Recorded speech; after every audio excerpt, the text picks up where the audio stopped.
안녕하세요. 저는 늦게 아이들을 기르고 있고 한창 육아전쟁을 치르고 있는 여자입니다. 오늘 제가 이렇게 사연을 쓰게 된 이유는 저희 시아버지에 관해 이야기를 해드리고 싶어서예요. 글로 사연을 써보는 것은 처음이라서 조금 횡설수설할 수도 있는데 감안해 주시길 부탁드립니다. 저희 시아버지께서 정말 큰일을 당하실 뻔하셨어요. 저도 남편도 가슴이 철렁 내려앉을 뻔했죠. 다행히 시아버지께서 아무런 일도 당하시진 않으셨고 무사하셨지만 정말 놀랐답니다. 먼저 저희 시아버지는 정말 좋으신 분이세요. 왜 요즘 사람들은 시댁과 며느리의 사이가 정말 어렵다고들 하시잖아요. 그치만 저와 시아버지는 정말 아빠와 딸 같은 사이입니다. 남편은 저보다 7살 많은 사람이에요. 그리고 어렸던 시절 남편의 어머니께서는 암으로 세상을 떠나셨어요. 시아버지께서는 어머님을 무척이나 그리워하셨고 재혼도 하지 않으셨습니다. 어머니를 잊지 못하셔서 말이에요. 그래서 시아버지는 서툴지만 혼자 남편의 모든 생활을 책임지셨습니다. 사소하게 다림질부터 크게는 도시락 싸기 그런 것들까지요. 다행히 시아버지께서 돈을 적게 버시거나 그러진 않았기 때문에 다행이었죠. 그래서 시아버지는 살림 사시는 수준이 저를 한참이나 웃돕니다. 굉장히 가정적이기도 하시죠. 그리고 그런 성정을 제 남편이 정말 쏙 빼다 박았습니다. 남편은 홀아버지 가정에서 자랐지만 저 또한 홀어머니 가정에서 자랐어요. 제가 어렸던 시절에 저 또한 아버지가 일찍이 돌아가셨었거든요. 그래서 저희 어머니도 혼자 고군분투해가며 저를 길러내셨죠.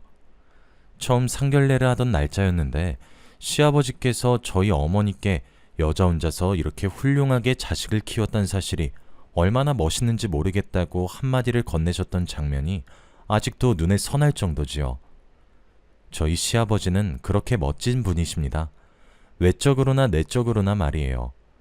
저희 남편도 시아버지가 언성을 높이는 모습을 살면서 단 한 번도 본 적이 없다고 해요.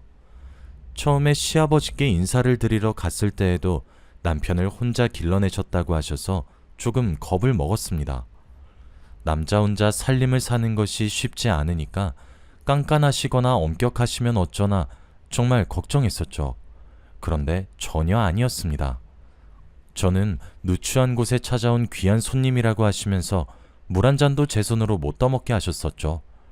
다른 사람들은 시댁에 가면 과일 깎기 테스트를 당한다고 하거나 식구들이 먹은 설거지를 시킨다거나 한 데서 정말 걱정도 많이 하고 마음도 단단히 부여잡고 왔는데 정말 세상 따뜻하고 자상하셨죠. 제가 왔다고 과일도 직접 깎아주셨는데 사과도 토끼 모양으로 아주 귀엽고 예쁘게 깎아주셨더라고요. 시집살이를 당하면 어떻게 헤쳐나가야 하는 것인지에 대해 몇 날 며칠 밤을 고민한 것이 무색할 정도로 시아버지는 제게 정말 따뜻하신 분이셨죠. 결혼을 한 이후에도 마찬가지셨어요. 시아버지는 사위가 100년 손님이면 며느리는 1000년 손님이라고 하시면서 제가 시댁에 가는 날이면 구첩반상을 시아버지께서 직접 차려주셨어요. 저희 시아버지가 특히 갈비찜을 정말 기가 막히게 잘 만드셨거든요. 제게 너무 잘 대해주셔서 오히려 남편이 질투를 할 정도였습니다. 누가 진짜 자식인지 모르겠다고 하면서 말이에요. 처음 결혼하고 2년 정도는 설거지조차 못하게 하셨어요. 무엇을 도우려고 해도 그저 앉아있으라고만 하셨고 심부름 시킬 것 있으면 부르시라 해도 남편을 꼭 시키시더라고요. 설거지는커녕 손에 물 한 방울도 못 묻힌 채로 신혼기간이 흘렀죠. 나중에는 제가 조르고 졸라서 겨우 3번 중 1번 정도는 설거지를 할 수 있게 되었답니다. 세상에 서로 설거지를 하고 싶어서 싸우는 시댁과 며느리의 관계는 정말 독특하실 거예요.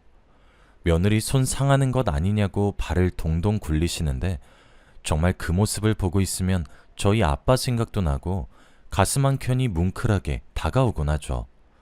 정말 이런 시아버지는 세상에 또 없다고 저도 정말 효도하려고 노력했어요. 시아버지는 제가 임신한 이후에는 더욱 지극정성으로 바뀌셨어요. 원래도 제게 정말 노력을 아끼지 않고 쏟아부으시던 분이셨는데 제가 임신을 하게 되니까 정말 더 극진해지셨어요. 저는 임신을 하면 입덧이 정말 엄청 심하게 오는 편이에요. 솔직히 물도 메스꺼린 정도죠. 그런데 요상하게 시아버지가 차려준 밥은 속이 메스꺼리지 않는 편이더라고요. 그래서 시아버지는 귀찮으실 텐데도 게으른 며느리 임신수발도 들어주셨어요. 정말 너무 죄송했었죠.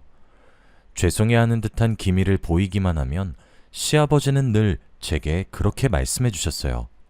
세아가, 네가 우리 가족이 되어서 얼마나 큰 기쁨인지 모른단다. 이렇게 부려먹을 수 있을 때 부지런히 부려먹으렴. 나는 이렇게 하는 거 정말 하나도 안 피곤하다. 라고요. 그 말이 얼마나 감동이었는지 아직도 토씨 하나 틀리지 않고 기억하고 있어요. 그 이후 둘째 아이를 임신했을 때도 시아버지가 여전히 저를 많이 도와주셨습니다. 오죽하면 저희 친정 엄마께서 시아버지 보고 엄마가 해줄 일을 다 해주신다며 너무 고맙고 죄송하고 감사하다고 말할 정도였어요. 그래서 저는 정말 시아버지에게 행복한 일만 일어났으면 좋겠다고 항상 바라고 있었죠.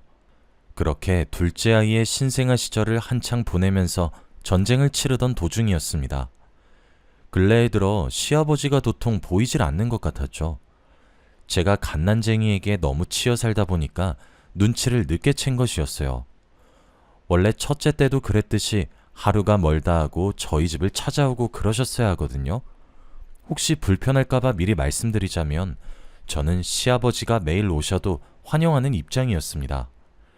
그런데 처음엔 자주 오셔서 저희 아이도 보고 저도 보고 하시던 시아버지께서 점차 이틀에 한 번, 사흘에 한 번 이런 식으로 점점 뜸해지시더니 어느새 일주일에 2번 정도 오면 자주 오시는 걸로 되어버렸더라고요.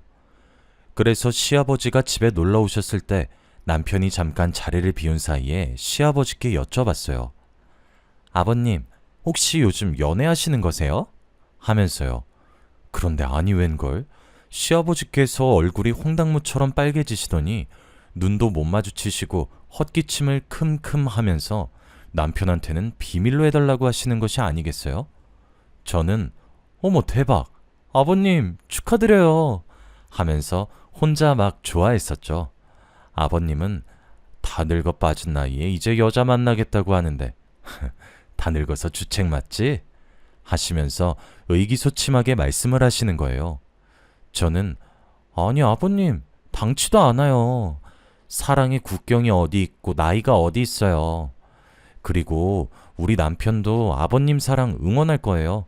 저번에 아버님 혼자 사시는 거 너무 외로울 것 같지 않냐고 제가 넌지시 물어본 적 있는데 남편도 아버님이 좋은 여사님 만나서 노년 행복하게 보내시면 좋겠다고 저한테 살짝 얘기한 적이 있거든요. 아버님 축하드려요. 너무너무 잘 된 것 같아요. 하며 시아버지의 마음을 안심시켜 주었죠. 시아버지는 제 말에 안심했는지 활짝 웃으셨고 시일 내로 아들에게도 말을 하겠다 하셨죠. 저도 그 말에 나중에 기회되면 소개를 꼭 시켜달라고 했더니 시아버지는 제 손을 꼭 잡으며 이런 제가 며느리여서 너무 고맙고 또 고맙다고 하시더라고요. 그렇게 시아버지와 저만의 은밀한 비밀 공유를 한 지 몇 달 후가 지났습니다.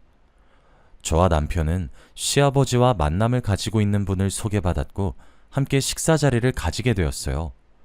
그 여사님께서는 저희 시아버지와 달리 밑에 딸린 자식 하나 없이 계속 혼자 살아왔고 그러던 도중 저희 시아버지를 만났다고 했습니다.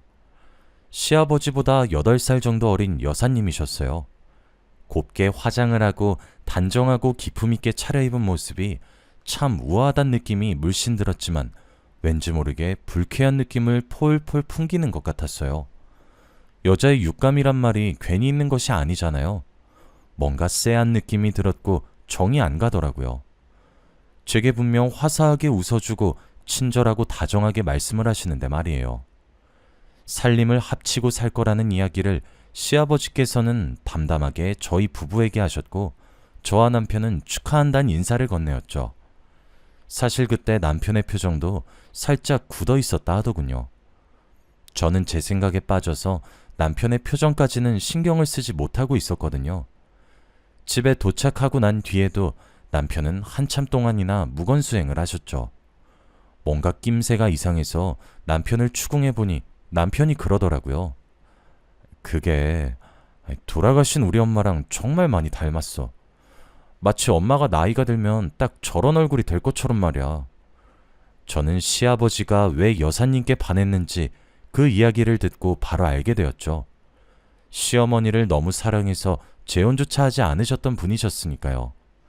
사실 며느리 된 도리로서는 시아버지의 새 출발을 응원해야 하는 것이 맞는 일이고 저라도 시아버지 편을 들어야 하는 것이 맞는 일인데 도저히 그럴 마음이 생기지 않았어요.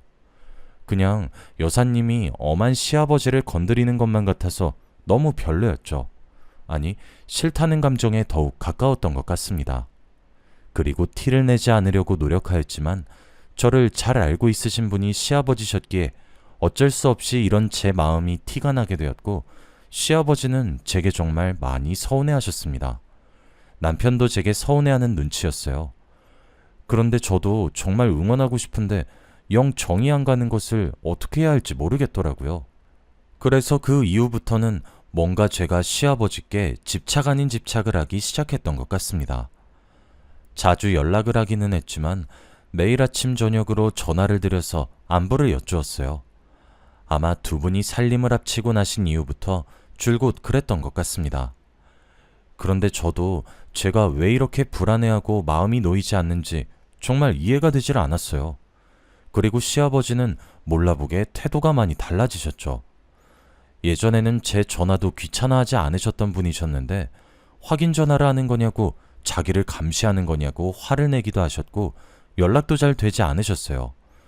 그리고 두 분이서 자꾸 어디론가 사라졌다가 나타나길 반복했죠. 의심스러운 정황만이 생겨났고 그렇게 시간은 자꾸 흘렀습니다. 그러던 어느 날이었습니다. 그날은 오랜만에 친구들을 만나기 위해 친정에 제 아이들을 맡기고 밖으로 외출을 나온 날이었어요. 남편은 지방으로 출장을 가서 내일이나 돼서야 돌아왔고 저도 오랜만에 자유시간을 가지려고 나왔죠. 초등학교 시절부터 절친이었던 친구를 만나 한참 수다를 떨면서 늦은 점심을 먹고 있었습니다. 그런데 창밖으로 익숙하지만 낯선 실루엣이 슥 지나가는데 얼핏 보니 여사님 같다는 생각이 들었어요. 그런데 제 절친은 제 사정들을 훤히 다 알고 있거든요. 우린 서로의 많은 이야기를 공유하다 보니까 말이에요. 절친에게 저는 여사님이 지나간 것 같다고 말을 했고 그렇게 절친과 저는 길을 나섰습니다. 이게 왜 그런지는 모르겠지만 어느새 저희 둘은 여사님의 뒤를 밟고 있었어요. 평소 저희가 알고 있던 옷차림과는 사뭇 다른 옷차림에 오른손으로는 담배까지 한 대 피고 있었죠. 얼떨떨했다는 표현이 맞을 겁니다. 점점 골목길을 복잡하게 들어가더니 이내 곧 인적 드문 곳으로 간 여사님은 한 허름한 건물 앞에 도착을 했어요. 그리고 곧 그 안쪽으로 들어가기 시작했죠. 건물 안으로 사라진 여사님이 걱정이 되기도 했습니다. 뭔가 느낌이 그렇게 좋지만은 않았었거든요. 하지만 아무런 계획도 없이 움직였다가는 죽도 밥도 되지 않을 것만 같아서 전전긍긍 하고 있었어요. 그런데 건물 내에서 희미하게 환호 소리와 시끌벅적한 소리가 들려오기 시작했어요. 제 절친은 그때 제게 제안했죠. 경찰에게 신고를 먼저 해놓고 건물 안으로 들어가서 여사님을 찾자고 말이에요. 좋은 생각이라 생각한 저는 경찰에 신고를 했습니다. 수상한 장소를 발견했다고 사이렌을 끄고 출동해달라고 했죠. 그리고 저와 절친은 건물 안으로 들어갔습니다. 하지만 건물 안으로 들어간 그곳에서는 정말로 눈에 믿기 힘든 시간들이 흐르고 있었습니다. 이리저리 굴러다니는 술병과 재떨이 그리고 화투패, 쉴 새 없이 소리 지르는 사람들과 욕설이 난무하고 있는 현장이 저희를 기다리고 있었죠. 깨진 술병 조각들은 위험하고 아찔하게 느껴질 정도로 셀 수 없이 많았고 여기저기서 담배를 뻑뻑 태우더군요. 낄낄거리며 웃고 있는 사람들은 죄다 테이블 하나를 둘러앉아 원 모양을 이루고 있었고 그런 무리들을 여럿 발견할 수 있었습니다. 그리고 한 원의 중심에는 놀란 표정의 여사님이 입에 담배를 물고 앉아 계셨어요.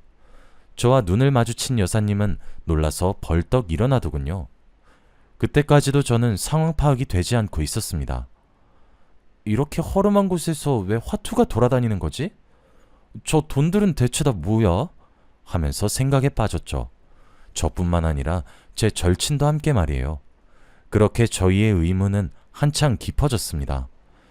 여사님은 저를 발견하고 얼굴색을 바꾸며 여기 왜 왔냐고 소리를 지르면서 옆에 서 있는 경비대원 같은 분을 호출했고 저희를 끌어내라고 명령을 내렸습니다. 저희는 깜짝 놀랐고 왜 이러냐고 소리를 지르면서 발악하던 바로 그 순간이었어요. 경찰의 등장과 함께 건물은 굉장히 요란스러워졌습니다. 경찰은 모든 촬영을 하기 시작했습니다. 많은 사람들이 경찰관님들의 낌새를 알아차리고 도망을 치려고 했으나 경찰관님들이 한 발 더 재빨랐어요. 도주로를 빠르게 진압하신 덕에 무리들을 진압할 수 있었습니다. 그리고 저는 신고자의 신분으로 경찰서에 갔어요. 저와 여사님의 소식을 들은 남편과 시아버지도 속속들이 경찰서에 도착하셨죠. 이게 무슨 일이냐고 뛰쳐들어온 시아버지는 저를 매섭게 노려보셨어요. 저번부터 왜 자꾸 이러는 거냐고, 자기가 베푼 사랑이 얼만데 이걸 이렇게 갚는 것이냐고 하시면서 말이에요. 제가 뭐라 대꾸하기도 전에 경찰관님께서 끼어드셨죠. 박정숙 씨, 지금 사기 전과 산범의 불법 도박 혐의로 징역까지 사셨는데 또 하셨어요? 라고 말이에요. 저와 남편, 시아버지는 입을 떡하니 한참을 벌리고 있었습니다. 무슨 소리냐고 저는 흥분한 채로 물었고 사건의 전말은 이러하였습니다. 저희 시아버지는 조금 유명한 현금 부자이십니다. 일을 하고 있는 걸로 본인 생활비나 그런 것들을 충당하고 나머지 현금은 따로 통장에 묶어두거나 하시거든요. 젊었던 시절 주식 투자로 크게 잃어봐서 투자는 부동산 말고 하지 않으시죠. 그런데 이게 시아버지가 다니고 계시던 부동산 쪽에서 이야기를 흘려듣게 되었나 보더라고요.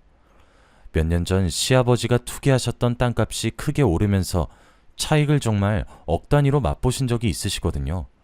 그리고 이 돈을 여사님이 노리고 접근하셨다고 합니다. 처음엔 아무리 접근을 하려고 해도 시아버지께서 눈 하나 꼼짝도 하지 않으셨다고 해요. 그러다 결국 시아버지의 뒷조사까지 하게 되었는데 그때 남편의 어머니이자 시아버지의 아내이신 시어머니의 사진을 어떻게 입수를 하게 되었고 여사님께서는 큰돈을 들여서 전신성형을 하고 나타난 것이었습니다. 시아버지는 시간이 오래 흘렀지만 그래도 젊었던 시절의 아내의 모습과 비슷한 사람의 모습을 보게 되니 자연스럽게 마음의 빗장을 풀고 무르르듯 호감을 가지게 된 것이었고 그렇게 두 사람은 자연스럽게 관계가 발전된 것이었던 거죠. 그리고 여사님은 저희 시아버지와 살림을 합치고 난 이후 시아버지의 재산을 야금야금 빼돌리고 도망을 치려고 하던 계획을 짜고 있던 중이었고 실제로 조금씩 빼돌린 재산을 현금화시켜서 그 돈으로 불법 도박장을 전전하고 있었던 것이었습니다. 저희 앞에서는 우아한 백조 마냥 술이 뭔가요? 담배가 뭔가요? 하면서 내숭이란 내숭은 다 부리면서 조신한 척이란 척은 다 해놓고 뒤에서 이렇게 호박씨를 까고 있었던 것이었던 거죠. 알고 보니 이름도 나이도 전부 거짓으로 조작해놓고 시아버지를 속여 모든 재산을 빼돌리려고 작당을 했던 거였어요. 제가 우연한 기회로 여사님의 뒤를 밟지 않았으면 저희 시아버지는 정말 눈 뜨인 채로 코가 베일 뻔했던 거였죠. 여사님은 당연히 불법 도박의 혐의로 경찰의 구속수사를 받게 되셨고 시아버지는 큰 마음의 상처를 얻으셨죠. 몇 개월간은 저희도 만나려 하지 않을 정도로 혼자 계시려고만 하시더니 그 기간이 지난 후 하루는 말도 없이 저를 찾아오셨더라고요. 그러면서 제게 고맙다고 손을 꼭 잡으며 말씀을 하셨죠. 제 덕에 재산도 지킬 수 있었다고 인사가 너무 늦었다고 하시면서 말이에요. 솔직히 사람 하나 바보 만들면서 속이자고 그렇게 작정하고 덤벼드는데 아무리 시아버지가 현명하신 분이라고 하더라도 그 공작에 어떻게 안 넘어가겠습니까? 상처받은 시아버지가 너무 안타까웠고 얼른 아픔을 이겨내시길 저는 바라고 있습니다. 시아버지께서는 점차 기운을 차리려고 노력을 하고 계시지만 여전히 상처를 많이 받으신 듯 보입니다. 언제쯤 저희 시아버지께서 아무렇지 않게 예전처럼 밝고 쾌활하신 모습으로 돌아오실 수 있을까요? 여기까지가 제 긴 이야기였습니다. 읽어주셔서 감사합니다.